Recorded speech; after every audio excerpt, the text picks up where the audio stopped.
சமூகத்தில் அப்படி ஒரு சூழலுக்கு தள்ளப்பட்டிருக்கிறது. தொலைக்காட்சி அப்படித்தானே சொல்லுகிறது. நாடகத்தை வைத்து பார்த்தால், பாடல்களை வைத்து பார்த்தால், சினிமாவில் எங்கு பார்த்தாலும் டைட்டிலே ஃபுல்லா அப்படிப்பான். சினிமா டைட்டில் எப்படிங்க வைக்கான்? எப்படிங்க ஃபுல்லா சொல்லுங்க. காதல், அப்புறம் காதலில் விழுந்தேன், காதலில் செத்தேன், உங்க அத்தா, உங்க அம்மா, உங்க ஐயா எல்லாம் சொல்லுவோம். நான் திட்டம் நினைக்கிறேன் வெறி. காதல், காதலோ காதல், காதல் கதை, காதல் எரிஞ்சது. நான் அல்லாஹ்தாலா உண்மையா சொல்றேன், இந்த நாட்டில் சட்டம் உண்மையிலே நமக்கு வந்து நிறைய தடையை போட்டு வச்சிருக்கு. சட்டம் ரொம்ப நமக்கு தடையை போட்டு கையை கட்டி வச்சிருக்கு. இல்லைன்னு வைங்களேன், சினிமா தியேட்டர்ல சூறையாடி வேணும். சினிமா பகிரங்கமாக சினிமாக்கார பயலுக்கு தொழிலை அங்கீகரித்த காரணத்தினால் இலசு அப்படின்னு படம் போட்டுருக்கான். இலசா, இலசு ஏன்னு போட்டா உன் அப்பன் அர்த்தம். ஏன்னா அப்பன் அர்த்தம். இவன் மண்ணான ஏன்னு போட்டா முடிஞ்சுட்டான். ஏ சர்டிபிகேட் போட்டாச்சு, அரசாங்க கடமை முடிஞ்சுட்டான். ஏ சர்டிபிகேட் கொடுத்தா அடல்ட் ஒன்லி தான் போகணுமா, சின்ன பையங்க போக கூடாதான். ஏடா குவார்டர் அடிக்கிறவன் 8ஆம் கிளாஸ் பையா போய் சார் குவார்டர் அப்படிங்க. தம்பி என்ன ஐட்டம் வேணும் கேட்கான். இல்ல நீ படிக்கிற பையலடா, குடிக்க கூட சொல்ல மாட்டேங்கான். தம்பி என்ன ஐட்டம் வேணும், இல்ல புது ஐட்டம் வந்துக்கடா சாப்பிடுறாங்க. இப்படி நாட்டை கெடுக்கிற மதுக்கடை உருவாயிட்டு. சினிமா தியேட்டர்ல கவுண்டர்ல ஒருத்தர் கவுண்டர் ஹைட்டே எட்டாது. இவன் இலசு படம் இப்படின்னு சார் டிக்கெட் அப்படிங்க. இவன் எட்டி பாடி எத்தனை அப்படிங்க. சார் 4 பேர் வந்து சரிதாமல பார்த்து போங்களேன், உள்ள போங்களேன். இல்ல ஓரமா உட்காந்து போலீஸ் பிடிப்பான் அப்படிங்க. ஓரமா உட்காந்து பாரு. அவன் எங்க வழங்குவான்? சின்ன பையன் பிஞ்சு உள்ள கெட்டிருக்கா இல்லையா? சின்ன பையில கட்டடிச்சா துட்டு அடிச்சா எங்க போறான்னு கேளுங்க. அப்பம் பையில 10 ரூபா அடிச்சா இங்க விலைய புரோட்டா திம்மா. 50 ரூபா அடிச்சா தியேட்டர்ல வாங்கி இலசு பார்த்துக்கிட்டு இருப்பான்.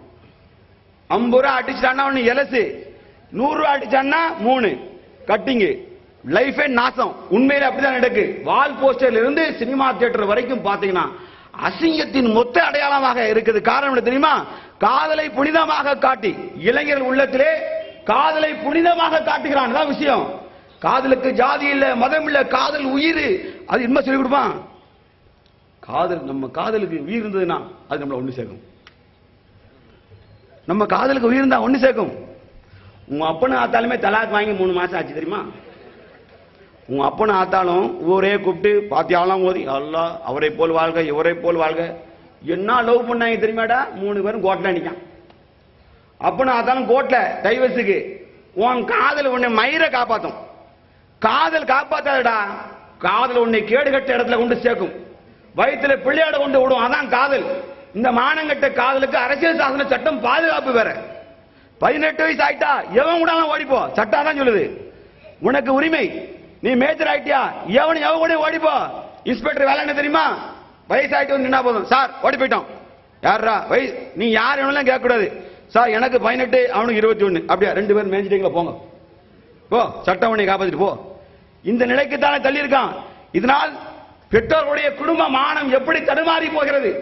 பிள்ளைய கல்லூரிக்கு அனுப்பிட்டு 5 மணி தாண்டி 6 மணி ஆகும் போது பிள்ளை வீட்டுக்கு வரலன்னா அவன் தாயும் தந்தையும் படுகிற அவஸ்தை சுபகான் அல்ல, வேதனை தாங்க முடியாது, தடுமாறிடுவான். அதுவும் பிள்ளையோட செல்லு சுவிட்ச் ஆஃப் ஆயிட்டு வச்சுங்க. 6 மணிக்கு மேல கல்லூரிக்கு போன பிள்ளைய காணும், செல்லு சுவிட்ச் ஆஃப்.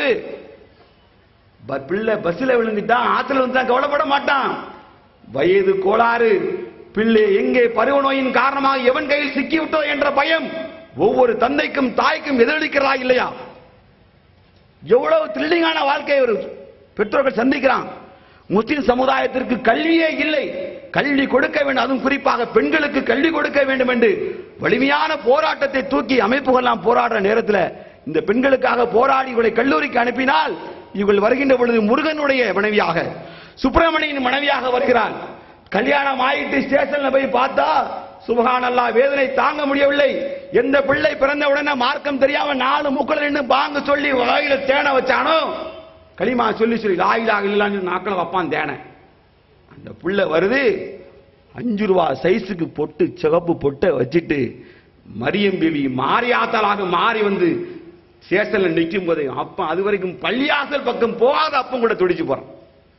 பள்ளிவாசல் மார்க்கம்னா தெரியாது, தொழுகன்னா தெரியாது, ஆனாலும் மனசுக்குள்ள நானும் முஸ்லீம் விலகி வைத்திருக்கிறானே, இவன் வேதனையில பார்க்கிறான், பிள்ளைய பார்க்கான், நெஞ்சில இவ்வளவு பெரிய சிவப்பு பொட்டு வச்சு வேணும்னு தாய் சந்தையை நோகடிக்கிறமாய் மஞ்சள் தாயிரை தூக்கி. நான் சொல்கிறேன் முஸ்லீம் மட்டுமல்ல, எந்த சமூகமாக இருந்தாலும் சரிதான், அவனவன் இடத்துல அவன் நிக்கா பண்ணிக்கோ. தேவையில்லாமல் சமூகத்துக்குள்ளே பிளவையும் சஞ்சலங்களையும் ஏற்படுத்தி காதல் என்ற பெயராலே மக்களுக்குள்ளே பிரச்சனை ஏற்படுத்தி விடார்கள். அவன் தந்தை எடி நீ காதலிச்சவன் கூட நீ ஓடி போய் அவன் கூட நைட்டு செல்லவாமனை படுத்துருவ. ஆனால் உன்னை பெற்ற பாவத்திற்காக உன் தாயும் தந்தையும் ரோட்ல நடக்க முடியாம கண்ணீரும் வேதனமாகிய ரோட்ல நடக்க அழுது அழுது அழுது அவள் செத்து போய்கடா. படித்த முண்டங்களா, படித்த முண்டம் பெண்களா, உங்களை படிக்க வைப்பதற்கு அவன் செய்த தியாகம் மட்டுமல்ல, ரோட்ல அவன் தலை நிமிர்ந்து நிற்க முடியாத அளவுக்கு. அது நம்ம சமூகம் புறம் பேசுறதுக்கு அல்லாஹு அக்பர் தாங்க முடியாது.